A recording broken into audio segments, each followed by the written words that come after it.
COA സംസ്ഥാന സമ്മേളനത്തിനൊരുങ്ങി തിരൂർ. സമ്മേളനത്തിന് മുന്നോടിയായി സ്വാഗത സംഘത്തിന് രൂപം നൽകി. കേബിൾ TV ഓപ്പറേറ്റേഴ്സ് അസോസിയേഷന്റെ 15ാം സംസ്ഥാന സമ്മേളനത്തിനാണ് മലപ്പുറം തിരൂർ വേദിയാകുന്നത്. വരുന്ന മാർച്ചിലാണ് തിരൂരിൽ വെച്ച് കേബിൾ TV ഓപ്പറേറ്റേഴ്സ് അസോസിയേഷൻ സംസ്ഥാന സമ്മേളനം ചേരുന്നത്. 6-ാം തീയതി മുതൽ 30 വരെ നടക്കുന്ന സമ്മേളനത്തിൽ വിവിധ പരിപാടികളും നടക്കുന്നുണ്ട്.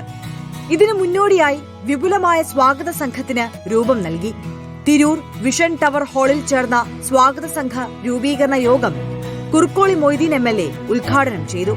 ഒരു നല്ല മൂല്യമുള്ള വാർത്തകൾ വിതരണം ചെയ്യാൻ നിങ്ങളുടെ ഈ കൂട്ടായ്മയ്ക്ക് സാധിക്കട്ടെ എന്നതാണ് എനിക്കുള്ള പ്രാർത്ഥനയും നിങ്ങൾക്കുള്ള മുമ്പിൽ വെക്കാനുള്ള അഭ്യർത്ഥനയും. പുതുതായി മാർച്ച് മാസത്തിൽ നടക്കാനിരിക്കുന്ന ഈ സമ്മേളനം അതിഗംഭീരമാക്കാൻ ഞങ്ങളുടെയൊക്കെ ഇടപെടൽ എന്തൊക്കെ വേണ്ടതുണ്ടോ എന്ന് ചോദിക്കാം. ഞങ്ങളുടെ ഭാഗത്തുനിന്നുണ്ടാകും. എല്ലാ പിന്തുണയും ഞങ്ങൾ തരും. മന്ത്രി V. അബ്ദുറഹിമാൻ മുഖ്യ രക്ഷാധികാരിയും കുറുക്കോളി മൊയ്തീൻ MLA ചെയർമാനും M. അബൂബക്കർ സിദ്ദിഖ് ജനറൽ കൺവീനറുമായ സ്വാഗത സംഘത്തിനാണ് രൂപം നൽകിയത്. COA സംസ്ഥാന പ്രസിഡന്റ് പ്രവീൺ മോഹൻ അധ്യക്ഷത വഹിച്ചു. General secretary PB Suresh Kumar സമ്മേളന വിശദീകരണം നടത്തി. Kerala vision chairman K. Govindan, SIDCO chairman Vijayakrishnan, secretary Nisar Koyapparambil തുടങ്ങിയവർ സംസാരിച്ചു. News desk reporter.